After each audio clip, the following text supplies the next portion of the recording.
ایک مومن کے لیے سب سے پہلے اللہ کی ذات کے بعد اگر سب سے زیادہ کسی کو ماننا ضروری اور لازمی ہے تو وہ حضور سیدنا محمد رسول اللہ صلی اللہ علیہ وسلم کی ذات والا صفات ہیں۔ اور کتنا ماننا ضروری ہے تو ہمارے بزرگوں نے لکھا ہے کہ حضور سے اس قدر محبت کرنا ضروری ہے کہ کائنات میں کوئی صرف لا الہ الا اللہ لا الہ الا اللہ زندگی بھر کرتا رہے، زندگی بھر صرف ایک ہی جز لا الہ الا اللہ پڑھتا رہے، مومن نہیں ہوگا، وہ مسلمان نہیں ہوگا، وہ جب تک کہ وہ محمد الرسول اللہ نہیں پڑھ لے گا صلی اللہ علیہ وسلم۔ اور یہ کتنا دونوں جز اگر آپ دیکھنے جائیں تو کتنے وزنی ہیں کہ اس کلمے کی اہمیت یہ ہے کہ بندہ جب تک کلمہ نہ پڑھ لیں، وہ بھلے اگرچہ نماز بھی پڑھتا ہو، روزہ بھی رکھتا ہو، حج بھی کر لے، کچھ بھی کر لے، لیکن جب تک وہ کلمے کا اقرار نہیں کرتا اور دل سے اس کی تصدیق نہیں کرتا، نہ اس کی نماز قبول ہے، نہ اس کا حج قبول ہے، نہ اس کا رمضان کے روزے قبول ہے، نہ اس کی زکوٰۃ قبول ہے، کائنات کا کوئی عمل اس کا اللہ کے دربار میں قبول نہیں جب تک کہ وہ کلمہ شریف کا زبان سے اقرار اور دل سے اس کی تصدیق نہ کر لیں۔ اس کلمے کی شان یہ ہے۔ اور اس سے بھی بڑھ کر عرض کروں کہ یہ دو جز اتنے وزنی ہیں کہ خود حضرت موسیٰ علیہ السلام نے ایک بار عرض کیا کہ مولا میرے لیے کوئی وظیفہ ہو تو عطا فرما دے کہ میں اسے تجھے یاد کروں۔ تو فرمایا موسیٰ کلمہ طیبہ پڑھا کرو، یعنی لا الہ الا اللہ محمد الرسول اللہ پڑھا کرو۔ اب موسیٰ علیہ السلام نے عرض کیا مولا یہ تو سب پڑھتے ہیں، یعنی یہ تو ہر بندہ پڑھ رہا ہے، میرے لیے کوئی مخصوص نہیں ہے۔ تو اس وقت وحی آئی، کہا موسیٰ اس کو معمولی نہ سمجھنا، کائنات کی ساری چیزیں یعنی 18,000 مخلوقات اور 18,000 عالم جو ہیں، زمین و آسمان کے یہ 14 طبق جس کو کہتے ہیں، یہ سب کو اکٹھا کر کے اگر ایک ترازو میں رکھ دیں اور اس کلمہ شریف کو ایک ترازو میں رکھ دیں تو یہ سب پر بھاری نظر آئے گا۔ اور اس سے آسان حضور نے کر دیا، ارشاد فرمایا کلمہ پڑھو اور جنت میں داخل ہو جاؤ، یعنی بغیر اس کلمے کے کوئی جنت نہیں جا سکتا۔ یعنی یہ اسلام کا ایک نقطہ نظر تو دیکھیں کتنا باریک راستہ ہے۔ یعنی حضور کی شان یہ ہے کہ کوئی صرف اللہ اللہ کرے تو اللہ نہیں ملتا جب تک کہ وہ محمد الرسول اللہ کا سچا غلام نہیں بن جاتا۔ اب حضور نے یہاں ایک حدیث شریف کی تشریح فرما کر اس کلمے کی اہمیت بتائی، کہا اللہ سے محبت کرو اس لیے کہ اللہ ہی تمہیں ساری نعمتیں عطا کرتا ہے، یعنی یہ ساری نعمتیں۔ ایک مرتبہ درود شریف پڑھ لیں، اللہم صلی علی سیدنا مولانا محمد معدن الجود والکرم وعلی آلہ وبارک وسلم۔ یہ ماری یار سمادھن کر لے تھوڑو تو میں کرنا کو ایک مرتبہ درود شریف پڑھ لیں، اللہم صلی علی سیدنا مولانا محمد معدن الجود والکرم وعلی آلہ وبارک وسلم۔ وہ چلتا رہتا ہے، ہم لوگوں کا تو یہ روز کا ہے، اور یہ آپ کا بھی قصور نہیں ہے، آپ میری محبت میں اچھا مائک سیٹ کرنا چاہتے ہیں، اللہ آپ کو جزائے خیر دیں۔ ایک مرتبہ اور درود شریف پڑھ لیں، اللہم صلی علی سیدنا مولانا محمد معدن الجود والکرم وعلی آلہ وبارک وسلم، صلاۃ و السلام علیک یا رسول اللہ صلی اللہ علیہ وسلم۔ تو میں یہ عرض کر رہا تھا کہ حضرت موسیٰ علیہ السلام سے یوں کہا گیا، حضور نے اس سے بھی آسان فرما دیا، کہا کلمہ پڑھو جنت میں داخل ہو جاؤ، یعنی اتنی آسانی کر دی۔ لیکن اسلام کی نزاکت یہ ہے کہ بغیر کلمہ کے کوئی چارہ نہیں۔ تو اللہ کی محبت کا اعلان حضور نے یوں فرمایا، کہا اللہ سے محبت اس لیے کرو کہ وہ ساری نعمتیں دے رہا ہے، اور اس کی ایک نعمت اگر وہ پلے میں رکھ دے نا، اگر جو اس کی شان ہے، تو ہم میں سے کوئی بندہ ایسا نہیں ہے جو اللہ کی نعمت کا شکر ادا کر سکے، ایک نعمت کا۔ میں زیادہ بات نہیں کرتا، لیکن ایک آپ کو احساس دلانے کے لیے عرض کر رہا ہوں کہ جن کو اللہ کی نعمتوں کی قدر ہو نا وہ خالی تھوڑی دیر کے لیے اس بات کا احساس کریں گے. ہمارے منہ میں پانی نکلتا ہے اندر اندر, معلوم ہے, اندر اندر تھوک جو بھیڑ ہے نا ایک طرح نہیں پانی چھ, اگر وہ کسی کا نکلنا بند ہو جائے نا تو آدمی ختم ہو سکتا ہے. یعنی یہ زبان سے جو پھوٹنے والا پانی ہے نا یہ اتنا کارگر ہے, اگر یہ بند ہو جائے تو بندے کا جینا مشکل ہے. یہ آنکھ کی پتلی جس کو ہم دیکھ رہے ہیں, یہ چشمے کا کاچ پورا ہے, اس میں سے پورے میں سے مجھے دکھ رہا ہے, لیکن آنکھ جو ہے نا وہ پوری نہیں دیکھتی. آنکھ کے اندر بیچوں بیچ جو ایک چھوٹی سی کرن ہے نا وہی دیکھتی ہے, اور وہ کتنی بڑی نعمت ہے. ایسے سر نیچا کرو اور ایسے اوپر اٹھاؤ نا تو یہ چھوٹی سی کرن یہ 500 سالہ راستہ آسمان کو دیکھ رہی ہے. سی سی کیمرہ نہیں نمیٹ چھے, سی سی کیمرہ تو میں لگے رہے ہیں نا ترے بધી બાજુ લગેલો હોય, દુકાને, ગોદામે, ગોડાઉનમાં, મસ્જિદમાં, મદ્રસામાં, એની એક લિમિટ હોય, એ થોડેક સુધી જ કવર કરી શકે. لیکن اللہ نے جو کیمرہ دیا ہے نا وہ ایک لمحے میں آسمان دیکھ لیتا ہے یار. یہ کان ہے, کان ہے نا, اب پورو تھوڑو ہمبڑے, یہ پورا نہیں سنتا. ڈاکٹر سے پوچھئے اندر جا کے ایک چھوٹے سا مطلب ایک پردہ ہے جس کو کہتے ہیں جری, مطلب ایک دم معمولی سا, یعنی یہ جو اگر بند ہو جائے نا تو پھر مشکل ہوتا ہے آدمی کا جینا, یعنی بڑی پریشانی ہے, اشارے سے اس کو سمجھنا پڑتا ہے. یعنی ایک کان کے اندر ایک چھوٹا سا پردہ ہے, لیکن قدرت کا کمال تو دیکھیے کہ وہ اندر ایسے سنوا رہا ہے کہ بندہ سن کے اندر سے خوش ہو جاتا ہے.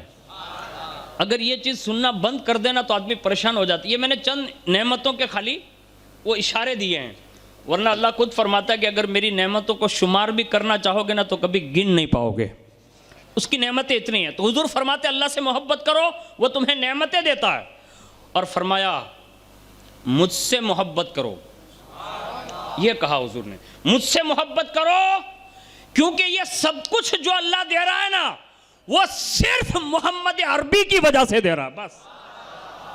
اعلیٰ حضرت فرماتے ہیں لا و رب العرش, جس کو جو ملا ان سے ملا, بڑھتی ہے کونین میں نعمت رسول اللہ کی.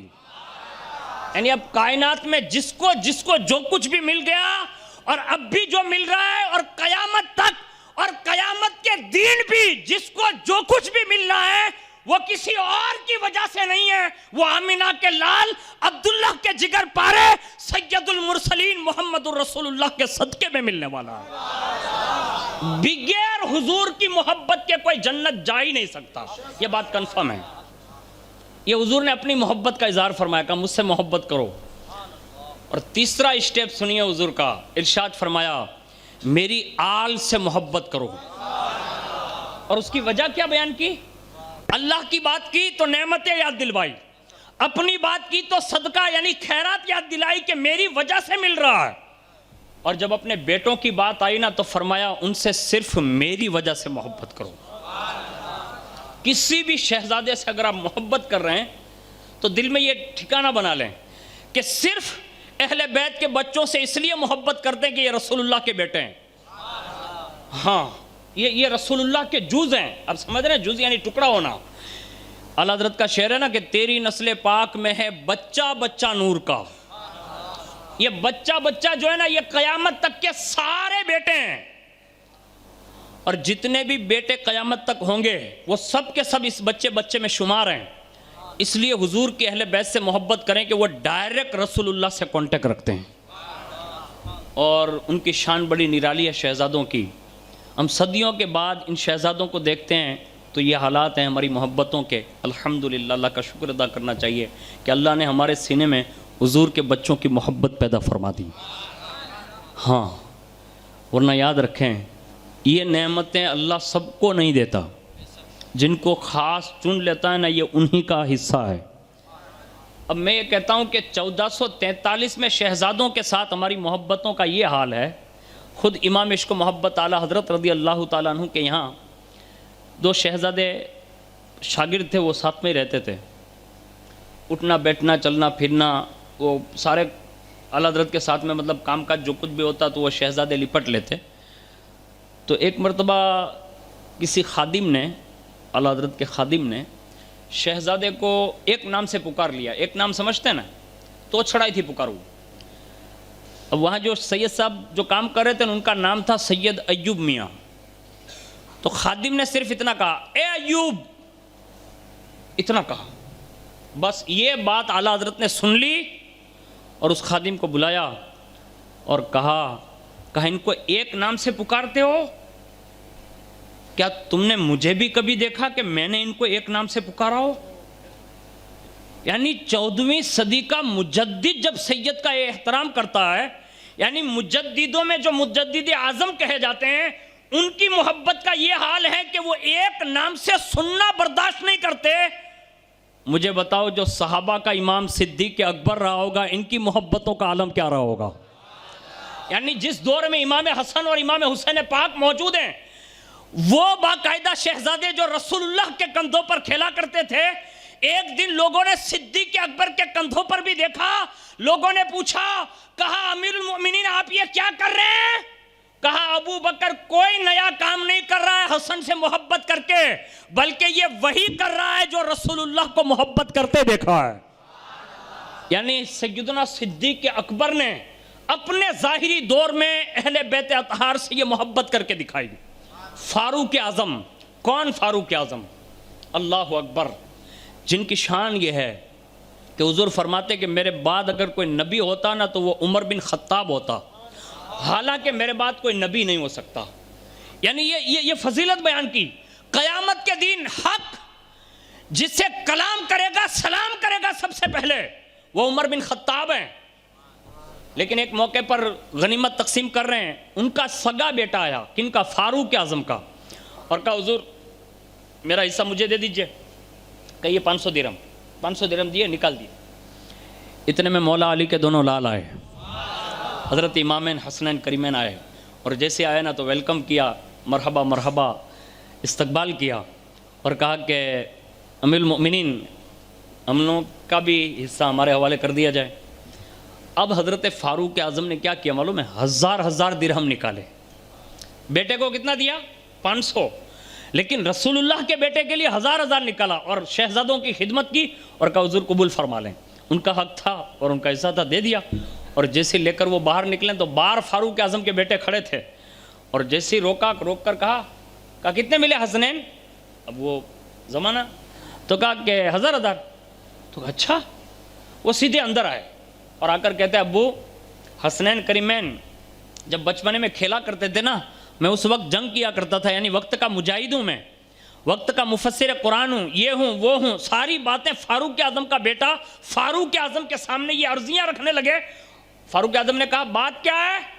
کہا حضور جب ان کو 1000 مل سکتا ہے تو مجھے 1000 کیوں نہیں دیا؟ یعنی مال غنیمت میں سب کا حصہ ہے, جب سب کو دینا تھا مجھے 500 اور ان بیٹوں کو 1000. تو ارشاد فرمایا, کہا عبداللہ حسنین کا مقابلہ کرے گا؟ یعنی یہ بات میں کہا حسنین کا مقابلہ کرے گا؟ اگر تجھے بھی 1000 چاہیے نا, یہ کہا اگر تجھے بھی 1000 چاہیے نا تو جا ان کے نانا جیسا نانا لیا, ان کی نانی جیسی نانی لیا, ان کے بابا علی جیسا بابا علی لیا, ان کی ماں طیبہ طاہرہ ماں خاتون جنت جیسی ماں لیا, ان کے بھائی حسن یہ ان کے چاچا حضرت جعفر طیار جیسا چاچا لیا. یہ بیان کرتے رہے اور پھر فرمایا عبداللہ دنیا چھان مارے گا, ان کے خاندان جیسا کوئی خاندان تو تلاش نہ کر پائے گا زندگی میں. ان کا مقابلہ نہ کرنا اس لیے کہ ان کے جیسا کوئی نہیں ہو سکتا, اس لیے کہ ان کا نانا مصطفیٰ ہے, ان کی نانی خدیجہ ہے, ان کا بابا علی ہے, ماں فاطمہ ہے, اور یہی وہ لوگ ہیں جن کو رسول اللہ نے جنتی جوانوں کا سردار بنایا ہے.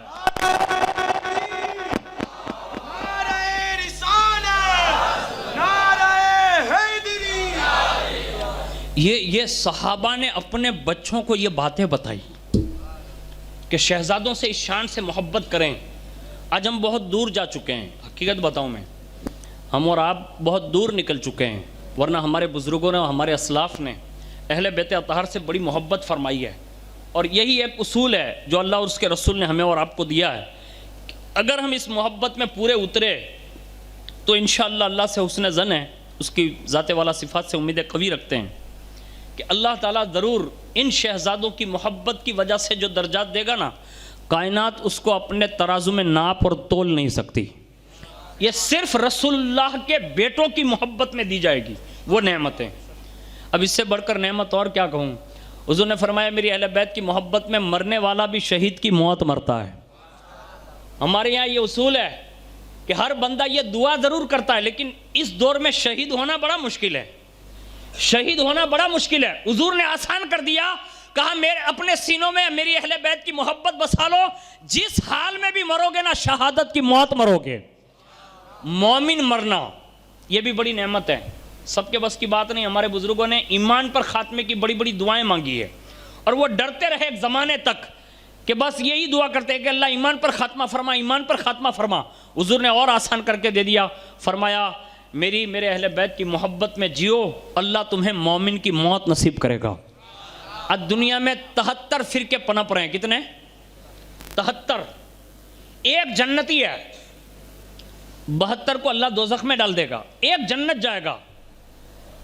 اور اس جنتی فرقے کی بھی پہچان حضور نے بتائی کہ اہل سنت والجماعت پر اگر مرنا چاہتے ہو نا تو میری اہل بیت سے محبت کرو، اللہ تمہیں اس مسلک پر موت عطا فرمائے گا.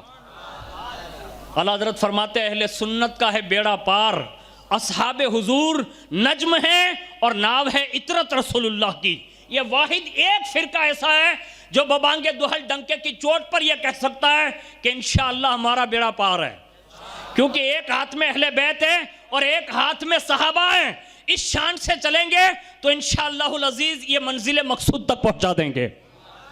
ان ذات والا صفات میں جس کو حضور نے اپنی اہل بیت کہا نا، ان میں ایک عبقری شخصیت حضرت امام حسن مجتبیٰ کی ذات ہے.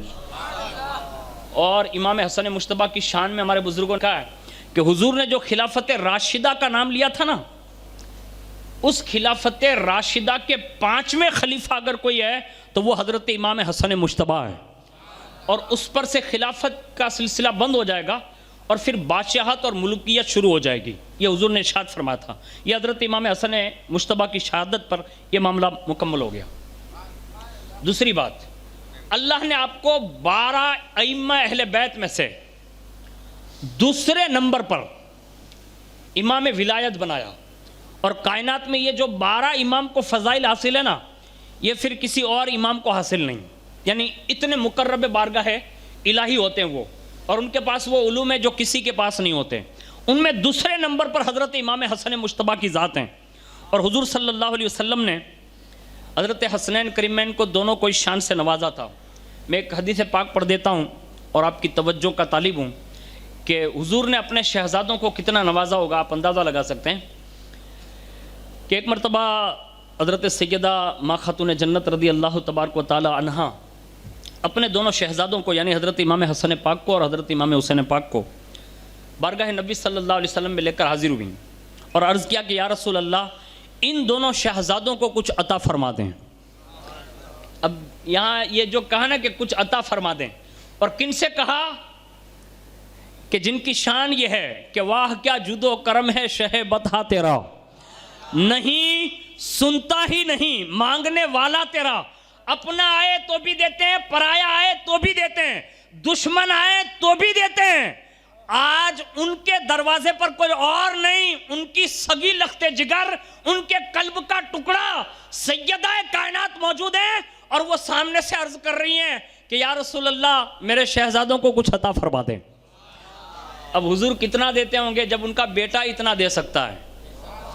میں حضور غوث پاک کی طرف اشارہ کر رہا ہوں، اگر دل میں جگہ ہے تو اس لذت بھرے جملے کو دل میں لے کے جائیے گا. غوث پاک فرماتے ہیں جو میرا مرید ہوگا نا وہ بغیر توبہ کے مر نہیں سکتا. یعنی غوث پاک یہ کہیں صدیوں کے بعد، یعنی امام حسن کے بیٹے در بیٹے بیٹے در بیٹے بیٹے در بیٹے بیٹے در بیٹے، ان کی شان یہ ہے کہ میرا مرید سلسلہ قادریہ جو وابستہ ہوگا وہ کبھی بغیر توبہ کے مر نہیں سکتا. میں کہتا ہوں جب غوث پاک کا فرمان یہ ہے تو مصطفیٰ جان رحمت صلی اللہ علیہ وسلم کی شان کا عالم کیا ہوگا. یعنی جب وہ دینے پر آتے ہوں گے تو ان کی شان کیسی رہی ہوگی. اور یہاں تو گھر کے لوگ ہیں، جب وہ مریدوں کو غلاموں کو اتنا دیتے ہیں تو بیٹوں کو کیا نہیں دیا ہوگا. لیکن سیدہ کائنات نے یہ عرضی کی, کہا حضور میرے دونوں بیٹوں کو کچھ عطا فرما دیجئے. حضور نے فرمایا ہاں منظور ہے, دے دیتا ہوں. اور اس کے بعد حضور نے ارشاد فرمایا, پہلی بات جو ارشاد فرمائے نے وہ سننے کے قابل ہے. ارشاد فرمایا میں اپنے بیٹے حسن کو اپنا علم دے رہا ہوں, اپنا علم دے رہا ہوں. اب یہاں میں جملہ روک کر آپ کی توجہ کا طالب ہوں. جیسا کہ میں نے سنا الحمدللہ ایک عرصہ ہوا, تھوڑے دن ہوئے, اور سید صاحب ماشاءاللہ یہاں تشریف فرما ہوئے. تو میں نے تو ان کو ابھی تک پوچھا نہیں کہ کیسا لگ رہا ہے. آپ سے پوچھ لیتا ہوں کہ باپو کیسے لگتے ہیں؟ اچھے لگ رہے ہیں نا. اور یہ الحمدللہ یہ شہزادہ بڑا حساس بندہ ہے. جتنا زیادہ ان سے کام لے سکو نا گجرا والوں لے لینا, اس لیے کہ اس سے حساس اور کام کرنے والے بندے دنیا میں بہت کم ملتے ہیں. اپنی نسلوں کو ان سے جوڑ دو, اور خاص کر کے جوانوں کو میں گزارش کروں گا, آپ کی عمر کیا ہے سید صاحب, اگر آپ سے بن سکیں رات دن ان سے پڑھ لو. ہاں, اس لیے کہ مولا حسن مجتبیٰ کی یاد منانے کا ایک مقصد یہ ہے کہ حضور نے جو انہیں عطا کیا نا وہ علم عطا فرمایا ہے. اب ہمیں اور آپ کو سب کو یہ چاہیے کہ ان شہزادوں سے ہمیں پڑھ لینا چاہیے, اور پڑھنے کے فائدے بڑے ہیں. صحیح بتا رہا ہوں. ارے میں اس سے بڑھ کر اور کیا کہہ سکتا ہوں کہ ہماری جو ڈفیر جو پڑھی لیں تو کرسی اوپر بہاڑوا ماوے. یہ علم کی برکت ہے, ورنہ ہماری اور آپ کی کوئی حیثیت نہیں ہے. یہ اللہ جسے علم دیتا ہے نا یہ انہی کا حصہ ہے. لیکن میں امام حسن مجتبیٰ کی یاد میں آپ کو توجہ دلا رہا ہوں. اگر آپ کے یہاں مدرسہ شروع ہوا ہے اور جوان آ رہے ہیں, میں کہتا ہوں کہ ہر جوان کو پڑھ لینا چاہیے. ہاں, اس لیے کہ حضرت سیدنا امام حسن مجتبیٰ اپنے بھتیجوں سے یوں فرمایا کرتے تھے, کہا بچوں پڑھو پڑھو, یہ کہتے تھے, کہا پڑھو پڑھو, اور اگر یاد نہ رہے تو اس کو لکھ لیا کرو, اس لیے کہ آج تم چھوٹے ہو, کل قوم کے تم بڑے بنو گے. ہاں, آج ہمارے اور آپ کے یہاں بھی آپ کی جوانوں کی ضرورت ہے. اس لیے کہ آج جتنے بھی ہمارے جوان ہیں نا, میں نے ابھی سنا ماشاءاللہ آپ کے یہاں جوان بوڑھی جو ترتیب پائی ہے, میں سب کے لیے دعا کرتا ہوں کہ اللہ تعالیٰ آپ سب کے حوصلے اور ہمت کو بلند فرمائیں. آپ کام کرنے کا عزم کریں, اس لیے کہ جتنا زیادہ دین کا کام کرو گے نا اللہ اتنی برکتیں عطا فرمائے گا. تو حضور نے پہلی چیز ارشاد فرمائی, کہا بیٹی میں اپنے بیٹے حسن کو اپنا علم دے رہا ہوں. ایک چیز یہ دی, اور دوسری چیز حضور نے فرمایا میں اپنے بیٹے حسن کو اپنی ہیبت دے رہا ہوں. روب جس کو کہتے ہیں, روب دبدبہ, کہا میں اپنے بیٹے حسن کو روب اور دبدبہ دے رہا ہوں, ہیبت دے رہا ہوں. اور یہ ہیبت کا اظہار پوری دنیا نے دیکھا امام حسن کا, اور امام حسن کی نسل میں غوث پاک کا بھی لوگوں نے دیکھا کہ آج بھی بارگاہ امام حسن مجتبیٰ میں اور بارگاہ غوثیت مآب میں جو بھی لوگ جاتے ہیں نا, ان کو آج بھی پتہ ہے کہ وہاں بس وہ اشاروں سے بھی باتیں کرنا میں یہ سمجھتا ہوں کہ بے ادبی ہوگا. یعنی اتنا روب آج بھی اللہ رب العزت نے انہیں عطا فرمایا ہے. یہ حضور کی عطا ہے. اور دوسری چیز حضور نے ارشاد فرمائی, کہا فاطمہ میں اپنے دوسرے بیٹے امام حسین کو اپنی شجاعت عطا کرتا ہوں, بہادری دی. اور دوسری بات ارشاد فرمائی کہ میں اس سے اپنا کرم عطا کر رہا ہوں. یہ دونوں شہزادوں کو, ایک کو علم دیا, ہیبت دی, دوسرے کو شجاعت دی اور کرم اور بخشش دی. آخر اس میں راز یہی تھا کہ حضور جانتے تھے کہ علم اور ہیبت, علم اور حکمت اگر ہوگی نا تو میرا حسن ایک بہت بڑے گروہ کو بچا لے گا. وہاں علم کی ضرورت پڑے گی, حکمت کی ضرورت پڑے گی, تو یہ عطا کیا. اور میدان کربلا میں حسین اعظم کو شجاعت کی ضرورت پڑے گی, بہادری کی ضرورت پڑے گی, ہمت کی ضرورت پڑے گی, اور کرم اور بخشش, لوگوں پر مہربانی. اس لیے کہ 22,000 لوگ سامنے کھڑے ہیں اور وہ لڑنے پر آمادہ ہیں, اور سامنے اپنا سگا بیٹا علی اکبر جیسا دینا ہے, 6 ماہ کا بیٹا علی اصغر دینا ہے, بھائی عباس علمبردار دینا ہے. یہ کوئی آسان کام نہیں تھا دین کے لیے دینا. حضور نے کہا میں حسین تجھے اپنا کرم دے رہا ہوں, بخشش دے رہا ہوں, مہربانی دے رہا ہوں. اور یہ اسلام پر حسین اعظم نے کرم فرمایا کہ اپنا کنبہ دے کر رسول اللہ کا دین اسلام بچا لیا. اس لیے حضور معین اعظم ہند فرماتے ہیں, شاہ است حسین, بادشاہ است حسین, دی است حسین, دی پناہ است حسین, سرداد نہ داد 10 در دست یزید حقہ کے بنائے لا الہ است حسین. یہ حضور کی عطائیں جو حضور نے اپنی شان اپنے دونوں شہزادوں کو عطا فرمائی. اور خاص کر کے امام حسن مجتبی رضی اللہ تعالیٰ عنہ کی پاکیزہ زندگی کے چند اوراد میں آپ کو بتا دوں کہ کاش اللہ ہمیں بھی یہ نعمت عطا فرما دیں. فضائل و کمالات میں اگر کوئی فضیلت اللہ اور اس کے رسول اہل بیت کی بیان نہ کرتے، صرف سیدہ کائنات کا بیٹا ہونا یہی سب سے بڑی فضیلت ہے ان کی. مولا کائنات کا صاحبزادہ ہونا یہ ان کی سب سے بڑی فضیلت ہے. لیکن پھر بھی حضور نے اور اللہ نے قرآن اور احادیث میں اور ہمارے بزرگوں نے احترام کر کے لوگوں کو بتایا کہ یہ وہ لوگ ہیں اور ان کی محبت کیا کیا فائدہ دیتی ہے وہ سن لیجئے. سب سے پہلے دنیا کے جتنے ڈاکٹر ہیں، جتنے بھی ہیں، یعنی کائنات میں ورلڈ بھر کے جتنے بھی ڈاکٹر ہیں نا، اگر سب اکٹھا ہو جائے نا تو موت کے وقت جو نزا کی تکلیف ہوتی ہے نا اس کو کوئی کم نہیں کر سکتا. میں آپ کو جو سمجھا رہا ہوں نا، آپ سمجھ رہے ہیں میری بات؟ سمجھ رہے ہیں کہ نہیں سمجھ رہے ہیں؟ نزا میں جو تکلیف ہوتی ہے نا آخری وقت میں، وہ ہم صرف سنتے ہیں، لیکن جس کو ہو رہی ہوتی ہے نا وہ بتا بھی نہیں سکتا. اتنی بڑی تکلیف ہوتی ہے، یعنی وہ بے حد تکلیف کا مرحلہ ہے، کوئی کم نہیں کر سکتا. دنیا میں کوئی ویکسین ایسی نہیں بنی ہے کہ وہ اس کو کم کر دیں. دوسری بات، جیسے آپ کی روح قبض ہو گئی، غسل دیا، کفن دیا، جنازہ پڑھی، اور جیسے قبر میں اتارتے نا، قبر میں کائنات میں کوئی شیش محل بھی بنا لینا، لیکن آج تک میرے خیال سے کسی کے تصور میں بھی نہیں آیا ہوگا کہ کوئی قبر کے اندر کوئی بلب لگاتا ہو. آپ نے سنا کبھی کوئی مالدار ایو જોયો આપણે દુનિયામાં કે એના પપ્પા ગુજરી ગયા હોય અને એ ખાલી લેમ્પ લગાડ્યો હોય કબરમાં કે મારા પપ્પાને અંજવાળું તો રહે? કભી નહીં. یعنی یہ تصور سے باہر ہے. اس کا مطلب یہ اندھیرا ہے، اور وہ اتنا سخت اندھیرا کہ ہم اس کا بیان نہیں کر سکتے. وہاں اتنی وحشت ہے، اس کو کوئی چیز دور نہیں کر سکتی. تیسری چیز، قبر سے جب اٹھائے جائیں گے اور میدان قیامت جب بپا ہوگا نا تو یہ آسمان، یہ زمین، یہ دوسرے بنا دیے جائیں گے. میں جو عرض کر رہا ہوں یہ حدیث پاک کا مفہوم ہے اور قرآن کی آیتوں کا مفہوم ہے کہ یہ آسمان ٹوٹ پھوٹ کر دوسرا آسمان، یہ چاند اور سورج جو ہے نا اس کو الگ انداز میں لایا جائے گا. یہ زمین جو خاک اور مٹی کی ہے نا اس کو تانبے کی بنا دی جائے گی. ایک چٹیل میدان ہوگا اور اس میں لوگ پسینے میں ڈوب رہے ہوں گے. عرش کے سوا کوئی سایہ نہیں ہوگا. اس وقت سب کو سائے کی ضرورت پڑے گی، کوئی سایہ دینے والا نہیں ہوگا. یہ ایک مرحلہ. پل صراط پار کرنا پڑے گا، اور بغیر پل صراط پار کیے کوئی جنت میں داخل نہیں ہو سکتا، اور اس میں کسی کے لیے باندھ چھوڑ بھی نہیں. یعنی یہ وہ مراحل ہے جو میں بیان کر رہا ہوں، اس میں سے سب کو گزرنا ہے.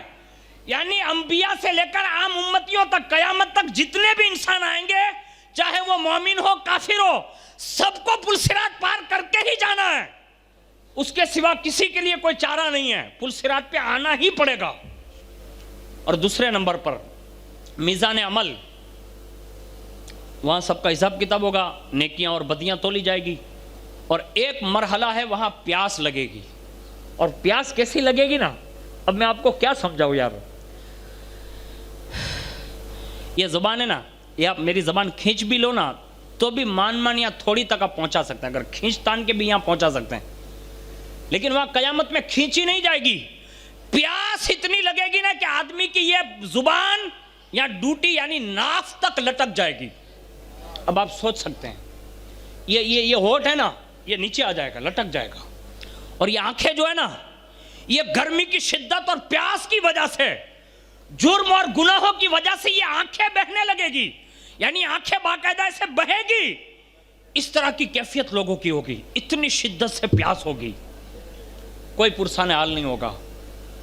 حضور نے یہ چند مقامات جو میں نے ابھی گنوائے نا، یہ حضور نے بیان کیے ہیں، لیکن یہ سارے مقامات پر اگر کوئی چیز بچا سکتی ہے نا تو حضور نے فرمایا یہ ساتوں مراحل سے اگر بچنا چاہتے ہو نا تو میرے حسین اور میرے حسن اور ان کی نسل سے پیار کرو گے، اللہ تمہیں ان مقامات سے محفوظ فرما لے گا.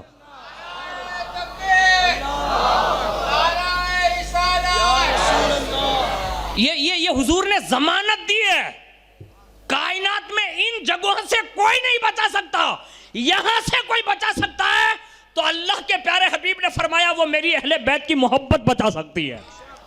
اب آپ اندازہ لگائیے کہ یہ کتنے بڑے مراحل ہیں کہ جہاں بچانے کے لیے حضور نے ہمیں یہ نعمت عطا فرمائی ہے، کاش ہمیں اور آپ کو ان کی زندگی پر عمل کرنا مل جائیں۔ میں چند پاکیزہ زندگی کے گوشے اختصار انداز میں بیان کرتا ہوں۔ سب سے پہلے امام حسن پاک اللہ سے بڑی محبت کرتے تھے، اللہ سے، اور کتنی بڑی محبت کرتے تھے۔ مورخین نے لکھا ہے کہ اللہ کی محبت کی خاطر حضرت امام حسن پاک نے 25 مرتبہ پیدل حج فرمائے۔ اب یہ 25 مرتبہ پیدل حج کرنا نہیں، یہ اتنا آسان نہیں جتنا ہم اور آپ سمجھ رہے ہیں۔ اب تو پلین کا دور ہے نا، تو بھی مالدار پیسہ نکالنے کے لیے تیار نہیں ہے، یعنی یہ ظاہر ہی نہیں کرتا کہ میرے پاس اتنا پیسہ ہے۔ یعنی حج فرض ہونے کے بعد بھی آج آدمی کرتا نہیں ہے، لیکن اس دور میں مدینۃ الرسول سے مکہ پیدل جانا حج کے لیے، اور وہ بھی کھلے پیر، یعنی جوتے بھی نہیں، کھڑا بھی نہیں، بغیر سواری کے بغیر جوتے کے پیدل سفر کیا، اور وہ صرف امام حسن پاک نے صرف اللہ کی محبت میں سفر کیا 25 مرتبہ۔ دوسری بات سنیے، حضرت سیدنا امام زین العابدین رضی اللہ تعالیٰ عنہ نے ان باتوں کو بیان فرمایا۔ آگے فرماتے ہیں کہ امام حسن پاک رضی اللہ تعالیٰ عنہ کو جو علم اللہ نے عطا فرمایا تھا نا، خود مولا کائنات رضی اللہ تعالیٰ عنہ نے اپنے بیٹے کے اس مرحلے کو مطلب پار کراتے ہوئے ایک بار خود ارشاد فرمایا، کہا حسن آج میرا دل یہ چاہتا ہے کہ ممبر پر بیٹھ کر خطبہ تم دو گے۔ یعنی اس زمانے میں تقریر ہی کو خطبہ کہتے تھے، آپ سمجھ رہے نا، تقریر کرنا اسی کو خطبہ کہتے ہیں۔ تو کہا بیٹا حسن آج میں یہ چاہتا ہوں کہ آج میں تقریر نہیں کروں گا، آج ممبر پر بیٹھ کر میرا حسن تقریر کرے گا۔ اور یہ تقریر کرنا یہ رسول اللہ کے بیٹوں کی پرانی شان رہی ہے۔ کائنات میں جیسا حضور غوث پاک کا خطاب مشہور ہے، آج ہمارے یہاں مائک ہوتے ہوئے بھی ہم لوگوں تک سنا نہیں پاتے، اور غوث پاک امام حسن کے جو صاحبزادے ہیں وہ کسی ممبر پر بیٹھ جاتے ہیں، اور جیسی آواز پہلا بندہ سنتا نا، 70,000 کا مجمع میں جو چھلے بیٹھا ہوتا نا، وہ بھی ایسے ہی سنتا تھا جیسے پہلے بیٹھنے والا سنتا تھا۔ جب امام حسن کے صاحبزادے در صاحبزادے غوث پاک کی خطابت کا یہ عالم ہے، تو امام حسن کی تقریر کا عالم کیا رہا ہوگا؟ تو فرمایا، کہا بیٹا میں یہ چاہتا ہوں آج خطبہ تو پڑھے گا، یعنی تقریر آپ کریں گے۔ حضرت امام حسن پاک نے عاجزی کرتے ہوئے کہا، ابا حضور آپ کے رہتے ہوئے حسن میں طاقت کہاں کہ وہ آپ کے سامنے تقریر کر سکیں، یعنی یہ کہا میری ہمت نہیں پڑتی کہ میں باب مدینۃ العلم کے ہوتے ہوئے تقریر کر لوں، لیکن اب ظاہر سی بات ہے کہ آنے والے وقت کو مولا کائنات دیکھ رہے تھے، اور حضور نے جو انہیں پروان چڑھایا تھا تو وہ جانتے تھے، تو فرمایا نہیں حسن تقریر تو تمہیں ہی کرنی ہے۔ تو کہا حضور میں آپ کو دیکھتے ہوئے، آپ کی ہیبت اور آپ کے جلال علم کو دیکھتے ہوئے میں تقریر نہیں کر سکتا۔ اللہ اکبر۔ بیٹوں کو جب پروان چڑھانا تھا نا، تو ارشاد فرمایا، کہا بیٹے حسن تیری محبت میں یہ کر لیتا ہوں، ممبر پر تو چلے جانا، میں اس سائیڈ میں بیٹھوں گا جہاں سے میں تو تجھے دیکھوں گا لیکن تو مجھے دیکھ نہیں پائے گا۔ یعنی تقریر جو کروانا تھی، حالانکہ یہ کنیز رہ چکے ان کے گھر کی، لیکن مولا کائنات کی بارگاہ میں حاضر ہوتے ہوئے از راہ حیا عاجزی انکساری کرتے ہوئے کہا میں نہیں کر سکتا۔ تو کہا بیٹا یہ کرتا ہوں میں چھپ کر بیٹھوں گا، تو ممبر پر بیٹھ کر تقریر کرنا۔ اور اس شان سے آپ نے خطبہ دیا کہ مولا کائنات نے انہیں اپنی شاباشی سے نوازا۔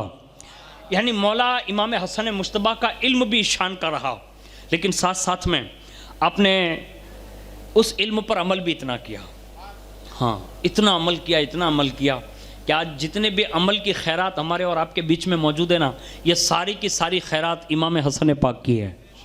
ہاں اب جب وضو کرتے تو چہرہ تبدیل ہو جاتا، نماز پڑھتے نا تو ایک الگ کیفیت طاری ہو جاتی، لوگ بیان کرتے، کہا حضور یہ کیا ہے؟ تو ارشاد فرماتے تھے، کہا میرا رنگ اس لیے بدل جاتا ہے کہ کیا آپ کو معلوم نہیں کہ میں کتنی بڑی بارگاہ میں کھڑا ہونے جا رہا ہوں۔ یعنی اللہ کے دربار کا ادب یہ تھا۔ اور میں یہاں رک کر جو حج کی بات میں نے کی نا، 25 مرتبہ پیدل سفر کیا، آپ اتنے سارے لوگ بیٹھے ہیں، میں آپ سے حج کا کوئی مطالبہ نہیں کرتا، اس لیے کہ اسلام زبردستی کا مذہب نہیں ہے۔ آپ پر حج کب فرض ہوگی؟ جب آپ مالک استطاعت بن جائیں گے، یعنی آپ کے پاس اتنا پیسہ آ جائے گا کہ آپ حج کر سکے، وہ بھی حج کے ایام میں، تبھی آپ پر حج فرض ہے۔ اس کے سوا حج زبردستی نہیں ہے، اور عمر میں صرف ایک بار ہے، پوری عمر میں صرف ایک بار ہے حج فرض۔ لیکن مولا حسن نے 25 بار اللہ کی محبت میں مدینے سے مکہ تک کا سفر کیا۔ میں آپ سے عرض کر رہا ہوں، امام حسن مجتبیٰ کی محبت میں یہاں بیٹھے ہو، مجھے بتاؤ تمہارا گھر دور ہے یا مدینے سے مکہ دور ہے؟ مدینے سے مکہ دور ہے نا، ہمارے گھر سے یہ تمہاری مسجد دور نہیں ہے۔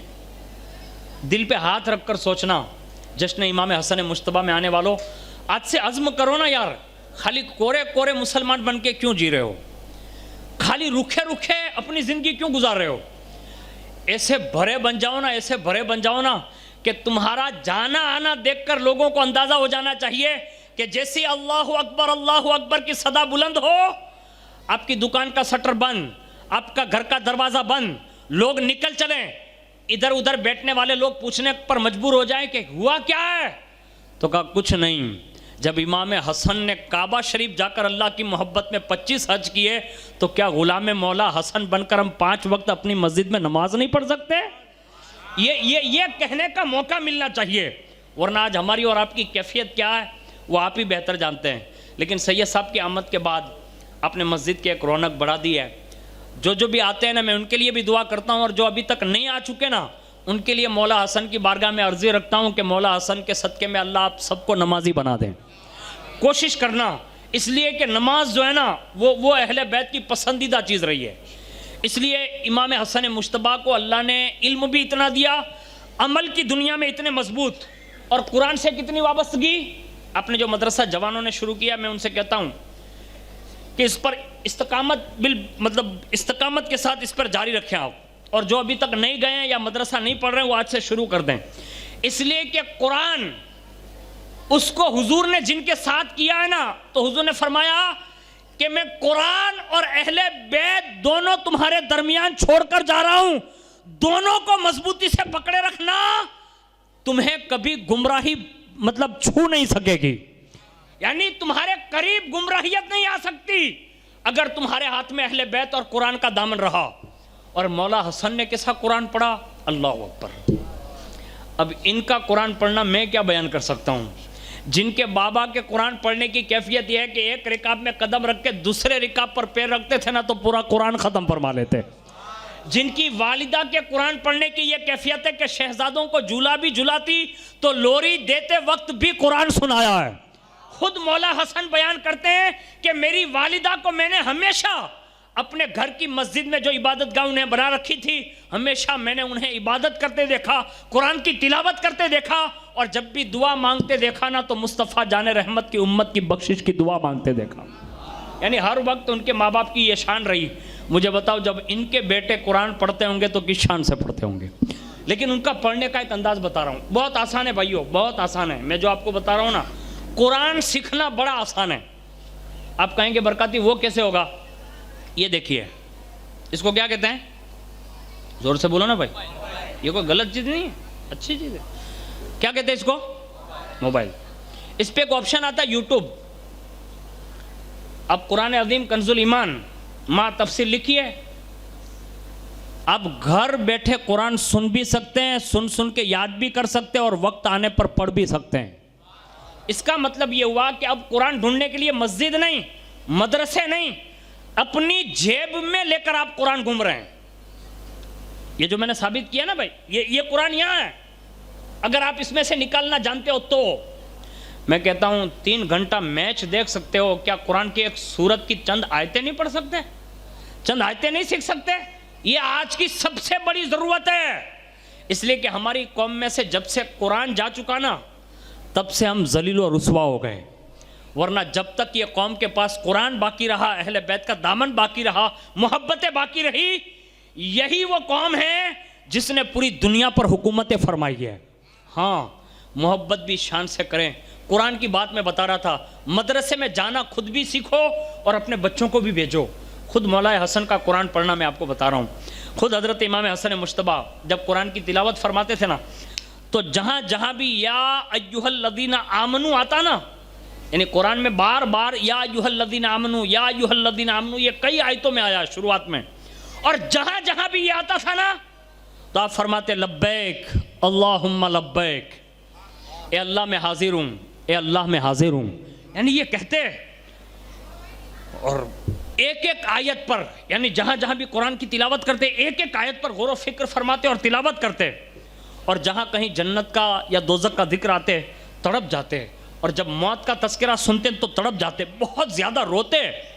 اب اس انداز سے امام حسن پاک نے قرآن پڑھا اور لوگوں کو پیغام دیا کہ قرآن پڑھتے یوں سیکھنا چاہیے کہ کم از کم جنت اور دوزخ اور موت کے احوال بیان ہونا, تو قرآن پڑھتے پڑھتے تمہارا سینہ اتنا صاف ہو جانا چاہیے کہ اب قرآن کے ساتھ ساتھ تمہارا سینہ اتنا منور ہونے لگے کہ اب تمہارے سینے سے کینہ نکل کر حضور کا مدینہ بس جانا چاہیے.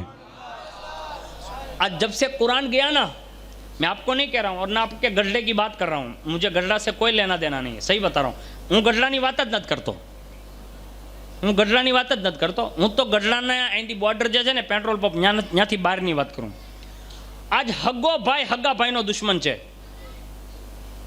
હગ્ગો ભાઈ મોટો ભાઈ હોય તો નાના ભાઈનો દુશ્મન, નાનો ભાઈ તો મંજલા ભાઈનો દુશ્મન.